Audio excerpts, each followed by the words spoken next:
zikir dan selang-selikan dan ditutup dengan doa. Jadi ditutup dengan doa ni bila? Ditutup dengan doa apabila kita telah sampai, sebab tadi kita melangkah mencari kubur ahli keluarga kita. Bila kita dah sampai ke depan kubur ahli keluarga kita, maka berhentilah daripada 3 perkara tadi: baca Quran, zikir, tutup dengan doa. Doakan semua orang, semua si mati, doakan semua si mati, ya. Dan jangan lupa niatkan apa yang kita baca dan kita zikir, pahalanya kita agih-agihkan untuk semua orang yang telah meninggal dunia.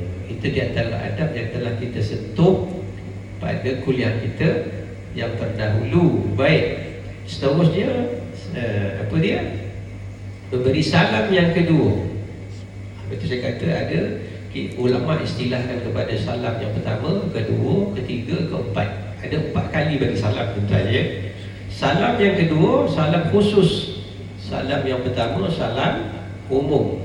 Salam yang kedua khusus untuk ahli keluarga kita, untuk ahli keluarga yang mana kuburnya berada di depan mata kita. Salamlah, bagi salam dekat dia, namun pastikan terlebih dahulu bahawa sebagaimana yang dibuat oleh Nabi sallallahu alaihi wasallam, ada riwayat yang menyebutkan Rasulullah apabila baginda ziarah kubur, maka baginda datang daripada arah mendatangi kubur tersebut daripada arah membelakangkan kiblat. Belakangkan kiblat. Maknanya kalau saya ni, mana kiblat depan belakang saya dah tuan-tuan kan? Kiblat belakang saya, bagi membelakangkan kiblat, ya, maka sambil memandang kepada kubur si mati dan bagilah salam. Salam yang kedua, salam khusus, bersesuaian dengan pangkat si mati. Kalau ia pangkat ayah, pangkat mak, pangkat makcik, adik-beradik, kawan atau perlu sebut, kalau perlu sebut nama. Assalamualaikum ya, Assalamualaikum mak, Assalamualaikum abang, adik, kakak, sepulan, sebut nama jika perlu. Ini salam yang kedua, ulama istilahkan, ya, salam khusus, ya. Salam khusus ulama istilahkan salam yang kedua, ya, khusus untuk si mati atau kubur si mati yang berada di depan mata kita, ya, dalam kedudukan atau posisi, orang kata posisi tubuh badan kita membelakangkan kiblat. Setelah kita memberi salam dengan posisi badan membelakangkan kiblat atau kedudukan kita membelakangkan kiblat, maka jangan terus duduk. Kita ubah kedudukan kita menghadap kiblat. Maknanya pusing menghadap kiblat. Maka disitulah kata ulama, kalau kita perlu membaca Al-Quran atau berzikir atau berdoa, maka maknanya kalau 3 perkara ni, itu yang kita sebut tahlil. Sebab tahlil itu isinya ada 3. Tuan-tuan pun maklum, ya. Dalam tahlil ada Quran, mana baca Quran. Dalam tahlil ada zikir, dalam tahlil ada doa. Mana tahlil. Kalau kita nak bacakan tahlil ataupun kita ambil sebahagian atau zikir atau Quran, maka di situlah tempatnya. Sambil kita menghadap kiblat. Ya, kalau nak bentang sejadah, lapik, kerusi, kat situlah sambil menghadap kiblat. Ya, ini telah kita sentuh atau kita sebutkan pada kuliah kita bulan minggu yang lalu. Ya, saya ulang secara laju lah, saya tak nak panjang-panjang, nanti masa kita habis. Sebab kita nak tambah lagi malam ni sikit lagi, ada 2-3 perkara lagi, kata silap saya, sebab kita nak habiskan tajuk ni, kita nak habiskan malam ni. Yang seterusnya, maka disitulah kita boleh baca tahlil, ya. Tapi ingat, sebagaimana yang kita dah ingatkan pada minggu yang lalu, dilarang sama sekali, ya, kita membuat sesuatu di situ, di tanah sebelah kubur keluarga kita, sesuatu yang sifatnya adalah seolah-olah milik kita. Kerana banyak pada hari ini, ya, orang, ya, dia buat kat situ untuk kemudahan keluarga dia, disemin tanah ni, disemin bagi cantik untuk kemudahan keluarga dia. Ini tak boleh, haram, ya. Ulama kata haram kerana ia hak milik orang awam. tanah wakaf. Tak boleh kita buat sesuatu yang sifatnya seolah-olah hak milik kita. Tak boleh. Sebab itulah dalam membina atau membuat binaan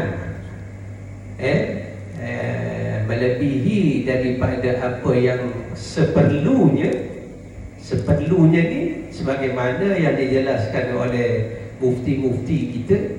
Mufti Selangor pun dalam fatwa Mufti Selangor pun ada dijelaskan bahawa hanya dibenarkan kepuk sahaja. Kepuk tu itu bangunan yang tak layak disebut binaan, yang tak layak disebut binaan kerana ia adalah sangat-sangat sedikit, rendah, dan ia juga boleh dibuka apa? Dibuka pasang atau dibongkar pasang. Itulah kepuk sahaja yang dibolehkan. Lebih daripada kepuk tu tidak dibolehkan. Itu ada undang-undang dia, ya. Kalau memang ada undang-undang, Ustaz, kenapa tak ada sesiapa yang kena saman ke apa? Sebab tidak ada penguat kuasa. Kalau ada penguat kuasa, tentuan kena. Undang-undang dia ada. Ada undang-undang dia tentang, tapi tidak dikuat-kuasakan. Sebab apa tidak dikuat-kuasakan? Sebab payah, isunya sensitif. Cuba tuan-tuan, ya, datanglah Jais, penguat kuasa Jais datang kumpul kat sini, mana? Sana kan? Betul kan? Tiba-tiba penguat kuasa Jabatan Agama Islam Selangor datang buat ni. Dia buat berhasil lah, dia tengok mana yang ada kubu-kubu yang tinggi-tinggi itu dipecahkan. Agak-agak apa yang jadi? Apa jadi? Datang dia, keluarga dia besok dah jadi kecoh kat situ. Sebab benda itu sensitif. Padahal undang-undang tu ada. Undang-undang tu ada. Jadi sebab itulah tuan-tuan, jadi keluhan adalah 2-3 tempat yang saya pernah cuba tanya tentang undang-undang tu. Bukan saya masuk aja masjid orang, saya tanyalah, kenapa kalau memang ada undang-undang tu memang ada, kenapa tak dibuat, dikuat-kuasa kan? Dia kata payah, sensitif, Ustaz. Jawapan dia sama. Imam masjid, imam 1, imam 2, imam nazir ni, jawapan ni sama, payah, sensitif. Jadi kecoh. Padahal undang-undang tu ada. Jadi tuan-tuan, setakat maklumat, undang-undang tu ada. Jabatan Agama hanya membenarkan kepuk sahaja. Itu pun dengan alasan untuk menjaga tanah, supaya menjaga tanah kubur tu supaya tak hilang, ya. Dikenakan hujan dan sebagainya boleh hilang kan. Untuk menjaga tanah itu sahaja, ya, supaya kubur tadi dapat dijaga dan tidak hilang. Jadi lebih daripada kepuk sebenarnya tidak dibenarkan tentang dia ada undang-undang. Setakat makluman sahajalah saya sampaikan. Jadi muslim-muslimat yang seterusnya, apa lagi yang kita sentuh pada kuliah kita sebelum ni, berkaitan dengan menyiramkan air, maka itu perkara tersebut telah saya uraikan, kita bacakan pada 2 kuliah kita yang lalu. Maka saya tak ulang lagi lah, ya, berkaitan air, menabur bunga. Tuan-tuan masih ingat lagi? Masih ingat lagi ke? Apa hukum menyiramkan air? Apa hukumnya menaburkan bunga rampai ke? Bunga apa lagi? Daun pandan ke? Macam orang nak menabung tawar tu, apa hukum dia? Jadi saya dah urai, kita dah bacakan pada minggu yang lalu. Cukuplah setakat tu, ya. Baik.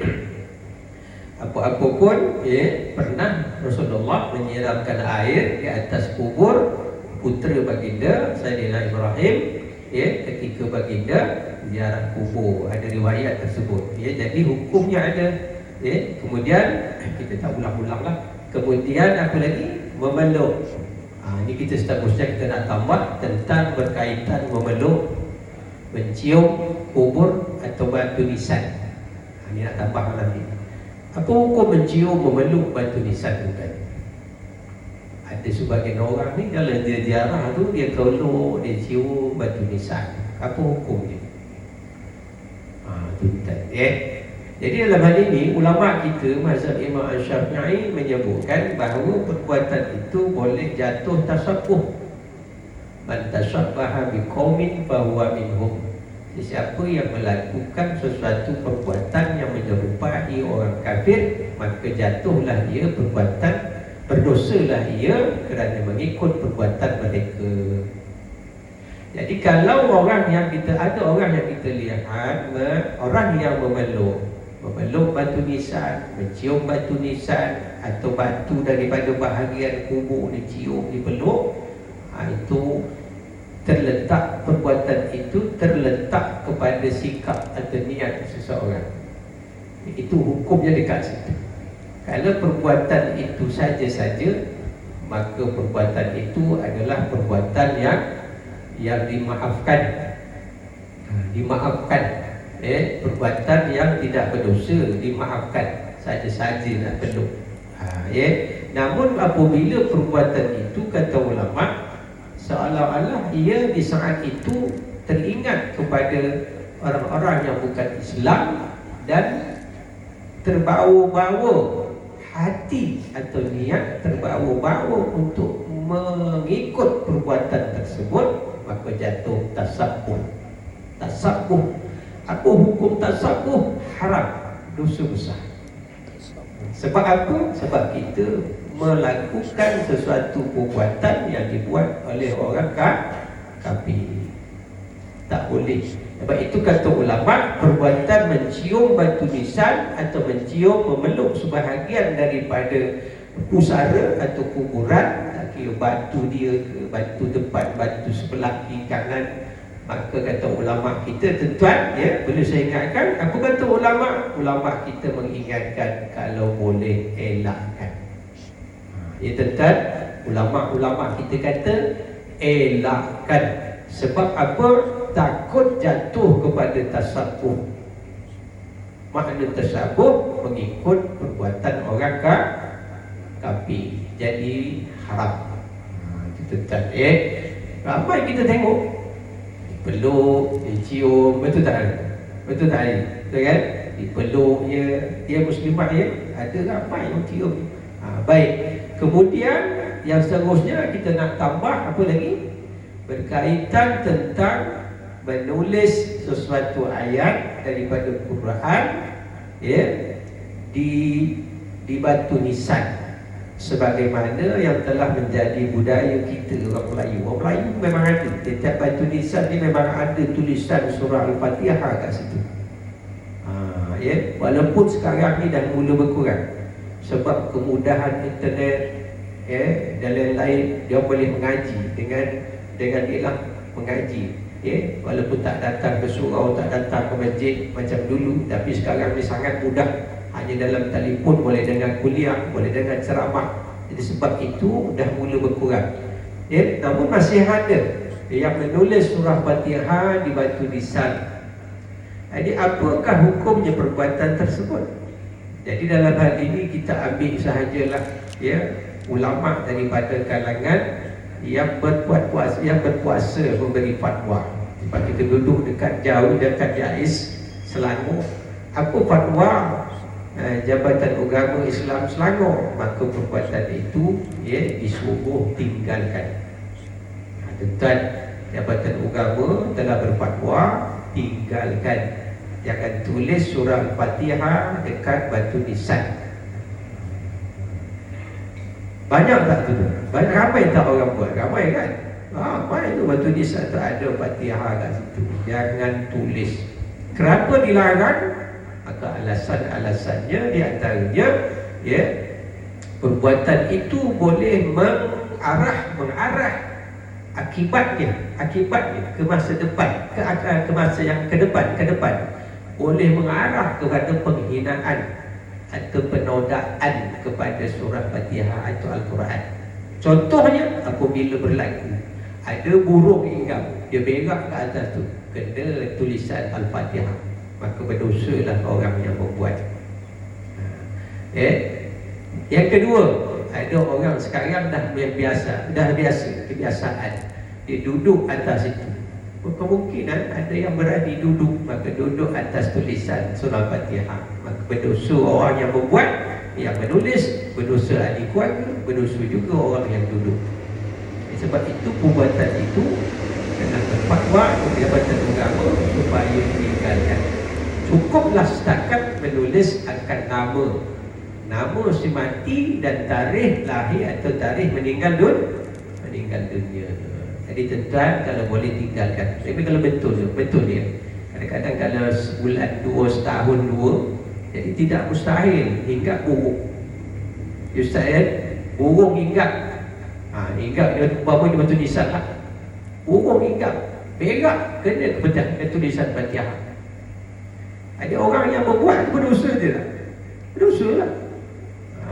Sebab itu disuruh tinggalkan. Cukup tulis nama dengan tarikh saja. Tuan. Baik. Jelas ya? Jelas ya? Baik. Kalau boleh tinggalkanlah. Tapi kalau nak buat juga, apa boleh buat? Itu hukum. Kalau boleh tinggalkan. Ia tidak salah. Dosa tersebut tidak terus orang kata ditulis pada saat itu. Dosa orang yang menulis Fatihah pada batu nisan atau dinding-dinding kubur tu tidak ditulis pada saat itu, tetapi ditulis besok apabila berlaku penodaan. Silahnya penodaan lah. Maka hilangnya kemuliaan Al-Quran atau surah Fatihah. Di situ besok akan timbul dosa. Apabila berlaku perkara-perkara yang saya sebutkan tadi, ada binatang yang berak, ada orang duduk dan sebagainya. Wallahu a'lam. Tentang boleh datang dosa benda itu. Dosa itu bukan dosa yang kecil, itu dosa besar. Kalau penodaan itu atau hilangnya kemuliaan kepada Quran, menghina Al-Quran, sengaja atau tak sengaja, itu adalah berdosa. Rumput dan yang sejenis atau pokok-pokok, tetapi apabila pokok atau satu pokok rumput tadi berada di luar kawasan kubur atau di luar kebun. Di luar kubur. Kalau di dalam kawasan kubur atau di atas kubur, maka tak boleh dicabut. Jangan dicabut. Tuan. Sebab apa? Sabbihu lillahi ma fis samawati wa ma fil ardil malikil qudusil azizil hakim. Kata Allah dalam Quran, bahawa segala makhluk di langit dan di bumi maka berzikir, bertasbih, berzikir, memuji Allah. Maka rumput, pokok-pokok, tumbuh-tumbuhan adalah berzikir, mereka makhluk hidup. Sebab itu biarkan pokok atau rumput tadi tumbuh di atas sesuatu kubur ini, sebab apabila dia berzikir, zikirnya akan mengalir kepada si mati. Zikirnya mengalir kepada si mati. Bahkan ulama-ulama daripada Mekah, Madinah kata, ikut sebagaimana yang Nabi buat. Apa yang dibuat oleh Nabi? Nabi tanam atau Nabi pacakkan batang daripada pokok kurma. Itu ulama Arab kata. Ulama Madinah kata, ikut yang Nabi buat. Kalau boleh, sebiji, sama, serupa yang Nabi buat. Ambil batang pokok kurma, pacakkan di atas kubur. Kita duduk kat semenanjung, mana ada kurma? Mana ada kurma? Kat sini pokok kurma mana ada? Jadi kata ulama-ulama kita di semenanjung di Nusantara ni, boleh ganti dengan pokok-pokok yang lain. Boleh ambil batang pokok jambu ke, ambil batang pokok apa lagi, batang pokok apa lah, pacakkan kat situ. Jadi sebab itu kalau batang pokok boleh, mana pokok boleh lah, boleh. Sebab itu jadi tradisi orang Melayu. Dia suka, orang Melayu ni dia suka. Dia ambil pokok-pokok, dia pacak kat atas kubur. Akhirnya lama-lama jadi hidup, kan? Jadi hidup, jadi rendang, hidup. Nampak? Itu tuan. Baik, tapi ingat, ada orang bertanya, dekat mana tanya tadi? Ada juga tajuk ni saya sebutkan di tempat lain. Kebetulan kat mana ya? Allah. Dekat ni. Dekat Kepung. Dekat Kepung. Taman Ehsan Kepung. Saya kuliah kat situ, kuliah bulanan. Jadi ditanya kalau kita ambil sekarang kan ramai orang dia mudah, dia tengok kubur sebelah ni ada pokok tu agak besar, dia patahkan situ je. Boleh tak Ustaz? Ambil, letakkan atas kubur keluarga kita. Boleh tak? Betul tak? Betul tak? Kadang-kadang orang dia mudah. Nampak kubur sebelah tu, dia tengok, rendang pokok ni, rendang ni. Ambil ini je lah, ambil tangkai dia sebelah. pacakkan ke kubur aku ini, boleh tak? Dia tanya. Maka kata ulama kata tak boleh. Sebab apa? Bukan hak milik keluarga ataupun hak milik si mati. Yang boleh, pokok yang boleh dipacak atau ditanam ni adalah hak milik keluarga yang dihalalkan kepada si mati, ataupun memang diambil atau dibeli daripada harta si mati. Ini anak cucu sekarang ni zaman moden. Jika ada ayah mak aku meninggal dunia, apa yang mula-mula dia buat? Yang mula-mula dia ingat, ini bukan jadi satu rahsia.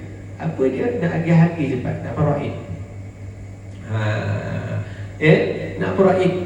Kalau tak diingatkan, tak adalah teringat kot-kot si mati ni, mak ayah ni ada hutang dengan orang ke.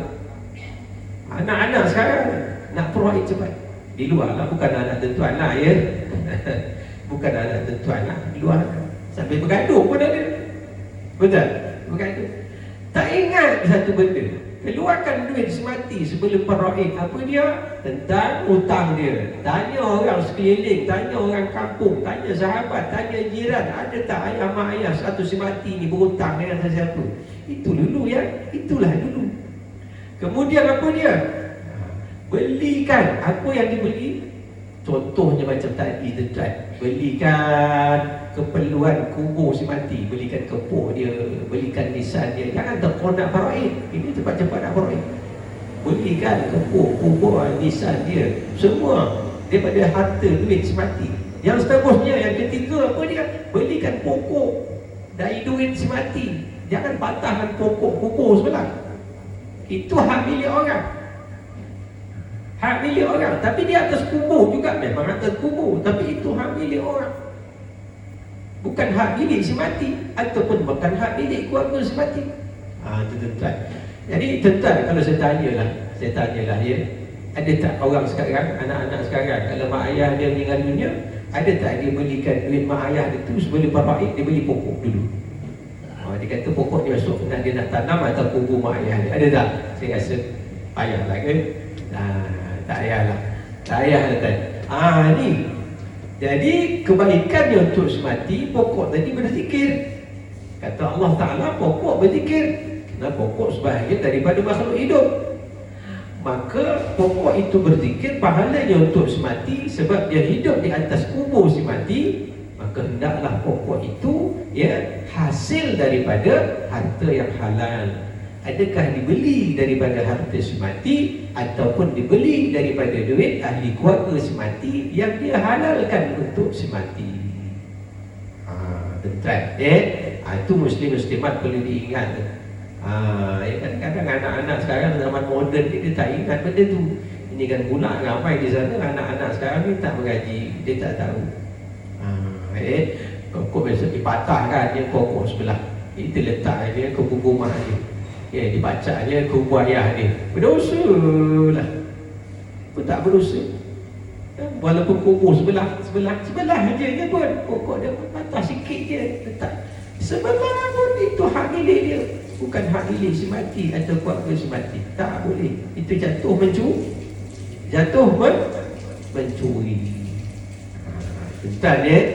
Baik. Melainkan, kata ulama, melainkan dia ambil daripada hutan. Hutan hak milik kerajaan. Itu hak milik kerajaan, hak milik negara, hak milik semua dalam hutan. Itu tak mengapa. Maknanya hak sultan, dalam kitab kata hak sultan. Hak sultan dia menjaga kemaslahatan orang awam. Maka hak milik untuk kebaikan, kepentingan, manfaat untuk orang awam, itu hak di bawah sultan. Itu bahasa kitab lah. Maka boleh diambil pokok-pokok daripada hutan, tak masalah, tidak dikira mencuri. Itu tuan ya. Baik, yang seterusnya, jadi kalau pokok-pokok atau rumput tak boleh dicabut, tak boleh dibunuh. Yang mana? Dalam kawasan atas kubur atau dalam kawasan kepuk. Adapun yang di luar daripada kepuk, di luar kepuk, itu boleh dicabut tuan-tuan ya. Boleh dicabut, boleh dibersihkan. Sebab di luar atau sebelah kepuk ni, itu bukan kubur, itu dikira untuk jalan. Tapak atau tapak untuk jalan. Itu itu kena pastikan tu. Dalam atas tu dulu, atas kubur tu tak boleh, atau dalam kawasan kepuk tu tak boleh. Di luar kawasan kepuk tu boleh dicabut, boleh dibersihkan. Baik. Jadi kalau yang di atas kubur tak boleh dicabut, ia sebab sama macam membunuh pokok. Hanya boleh dirapikan, orang kata, bagi rapi cantik lah. Itu boleh. Baik. Seterusnya berkaitan dengan apa dia? Meraung. Ni meraung ni perlu juga. Dan juga ada sebelumnya juga ada kita sentuh dulu pada dua kuliah kita yang sebelum ni berkaitan dengan slipper, memakai slipper. Masih ingat lagi tuan-tuan dia? Kalau boleh tinggalkan. Sebab Rasulullah SAW dalam hadis baginda melihat seorang laki-laki yang ziarah kubur, dan dia berada di tengah-tengah tanah perkuburan tadi. Nabi tengok, kebetulan Rasulullah SAW lalu, Nabi kata, ya sahibul sittatain, wahai sahabat. Sahib maknanya sahabat, maknanya laki-laki. Biasalah istilah kita memanggil orang, menegur. Rasulullah ni orangnya lemah lembut, dan dia Rasulullah itu sangat menghargai orang lain. Wahai sahabat, Nabi kata, ya sahabat, sittatain, yang memakai dua selimut. Alki sittataika, hendaklah engkau lepaskan seliput kau. Maknanya jangan pakai seliput. Nabi tegur tuan-tuan. Dan sebab itu di antara perkara yang baik, atau kita kata adab, jangan pakai kasut atau seliput. Sejak bila? Daripada mana? Daripada apabila kita masuk dalam kawasan perkuburan. Maknanya bermula daripada pagar besar. Pagar besar tu kalau boleh tuan, buka seliput atau kasut. Maknanya standby lah, bawalah plastik, beg plastik, masukkan dalam beg plastik. Sama macam kita duduk kat mana-mana tempat yang kita muliakan lah. Buka seliput, masukkan dalam plastik. Itu tuan, kalau tinggal kat luar pagar besar tu, alamat hilang, betul? Alamat hilang lah. Jadi kalau boleh tuan kalau boleh, bukan ini adakah berdosa? Maka jawabnya tak berdosa, ianya makruh. Kerana dalilnya ada, Rasulullah pernah tegur. Tegur tu maknanya larang. Dalam Islam, larang ni ada dua. Pertama, dua jenis, haram. Yang kedua, makruh. Larang berkaitan memakai selipar di dalam kawasan perkuburan, maka larangan ini adalah larangan jenis yang kedua, yakni makruh, bukan yang pertama, yakni haram. Larangan yang pertama, contohnya apa dia? Macam minum arak, itu larang, tak bolehlah. La tasrabuz zina, la tasrabul khamar, jangan minum arak, jangan buat zina. Itu larangan yang haram. Jadi saya ingatkan balik, hukum larangan dalam agama ada dua, haram dan makruh. Berkaitan memakai kasut atau selipar di atas tanah atau kawasan tanah perkuburan, maka hukumnya adalah larangan yang kedua, yakni makruh. Makruh maknanya perbuatan yang buruk atau tak elok, tetapi tidaklah sampai mendatangkan dosa. Betul tak? Betul tak kan? Baik. Seterusnya apa dia? Meratap ni istilah dalam agama disebut niyahah. Nabi kata an-niyahatu amalun min a'malil jahiliyah. Artinya meratap atas kematian, kata Nabi SAW, amalun min a'malil jahiliyah, adalah perbuatan daripada perbuatan orang jahiliyah. Jahiliyah yang dimaksud ni maknanya orang kafir. Pernah berlaku dulu di zaman Nabi SAW, minta maaf muslimat, sebab dalam hadis ni berkaitan perempuan meratap. Maka Nabi kata, apa kata Rasulullah SAW? Rasulullah larang, dan Rasulullah kata taji'un nahiyatu yaumal qiyamah tanbau kadaqil kalbi. Akan datang orang yang meratap di atas kematian pada hari kiamat, yakni mereka menyalak, mulut mereka menyalak. Nabi kata kana bahil kalbi. Kalbi ini tulisan arti sebutan lain daripada kalbun. Menyalak macam minta maaf tuan, minta maaf. Menyalak macam anjing.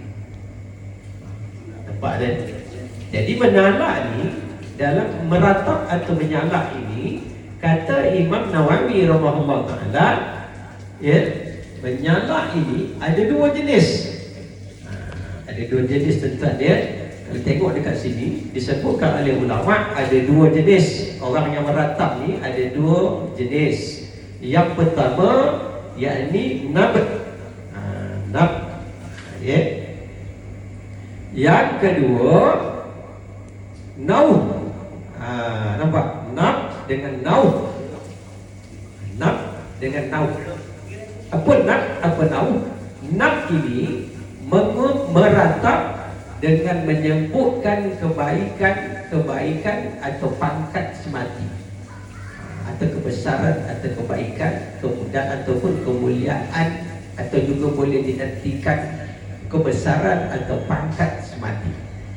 Kerana kita tahu kan, kerana kalau orang meratap ni ada orang meninggal dunia atau ziarah kubur, orang meratap ni mesti disebut isi mati ni baik. Betul? Mana ada orang meratap sambil sebut benda-benda buruk pada si mati. Contohlah saya kata, contoh, kenapalah dia mati? Dia ni kan pencuri, bagus dia ni. Mana ada? Mana ada orang meratap sama macam itu kan? Betul, ada orang yang suka berjudi. Kenapalah dia mati? Dia kan suka berjudi. Mana ada? Orang meratap ni sebab dia sedih. Sedih sebab maka di saat itu dia sebut kebaikan si mati. Itu kenapalah dia meninggal dunia, kenapalah umur dia pendek. Dia ni seorang yang bagus, suka tolong orang ni bagus. Dia ni dulu orang besar, Datuk Sri. Dia akan sebut kebaikan si mati. Sebab itu dia meratap. Tak pernah kita tengok orang meratap disebab orang yang meninggal dunia orang jahat. Tak ada orang jahat orang meratap pada dia. Tak adalah kita tengok orang meratap sebab yang mati ni orang jahat. Malah orang gembira senyum kat dia, eloklah dia mati. Elok dia mati menyusahkan. Hidup tak guna macam-macam bagian. Kata-kata kasar lah. Kata-kata kasar. Jadi sebab itu hukum nahiyah, kata ulama, Imam Ghazali menyebutkan hukum nahiyah ini, kata Ibn Azhar Asqalani, ulama besar, Ibn Fiqah, Ibn Hajar kata haram. Hukum nahiyah ni haram. Nahiyah ni meratap. Dan nahiyah atau meratap itu terbagi dua. Ingat baik-baik tentang dia. Ingat dia baik ya. Yang pertama adalah nad. Yang kedua nahu. Yang kedua apa dia? Nauh. Apa beza nad? Apa beza dengan nahu? Nad meratap sambil menyebut-nyebut kebaikan atau kemuliaan si mati. Nauh ni dia meratap, bukan meratap, menangis. Nangis kuat tanpa menyebut kebaikan si mati. Itu beza antara nad dengan nauh. Nauh tu dia menangis kuat. Yang nauh ni dia nangis juga kuat, tapi mulut tak bercakap. Itu beza dia. Kedua-dua perbuatan ini dalam ilmu fiqh disebut nahiyah, meratap bagi si mati. Tentang ada dua jenis meratap. Menangis kuat sambil menyebut kebaikan si mati atau kemuliaan si mati atau kelebihan si mati. Yang kedua, menangis kuat semata-mata tanpa menyebutkan atau tanpa berkata-kata akan kebaikan si mati. Kedua-duanya perbuatan ini maka dikategorikan meratap bagi si mati dan hukumnya haram. Sebab itu tuan-tuan, jika ada yang meninggal dunia, ahli keluarga kita ke siapa, boleh menangis, tapi jangan sampai mengeluarkan suara yang kuat. Kalau nangis tu dengan suara yang kuat, itu dah masuk melatap, hukumnya haram. Dan nak balik daripada ziarah kubur, maka ucapkan salam yang ketiga. Assalamualaikum mak, saya nak balik. Assalamualaikum ya, saya nak balik. Assalamualaikum sebulan, saya nak balik. Salam yang ketiga. Ya, baik, sunat. Hukumnya sunat. Yang seterusnya, ulang balik. Sebab kita nak berjalan, kita nak keluar, mengarah kepada pagar besar, berjalan, maka ulang balik 3 perkara tadi. Adakah baca Quran, ada berzikir, atau baca doa. Dan ingat, atau pilih di antara 3. Dan ingat, dalam hati, niatkan pahalanya, kita agihkan balik untuk yang kedua kali kepada semua orang yang meninggal dunia. Kemudian, bila kita sampai di pagar besar, ini yang terakhir lah. Lepas ini kita habis lah, tak ada dah. Saya rasa semua dah saya sampaikan. Sampai di pagar besar, maka ucapkan salam yang keempat. Sebab itu salam itu ada 4. Yang pertama, kedua, ketiga, keempat. Salam yang keempat, salam umum untuk semua orang yang meninggal dunia. Assalamualaikum, menoleh. Ya, tuan-tuan, kita nak keluar daripada pagar besar, ya. Toleh balik ke belakang. Tuan-tuan ya, toleh ke belakang, pandang balik semua kubur-kubur ni, ucapkan salam. Assalamualaikum. Baru kita keluar daripada pagar besar, baru baliklah macam biasa. Jadi setakat itu dulu. Wallahu a'lam bishawab. Ada beberapa belas perkara yang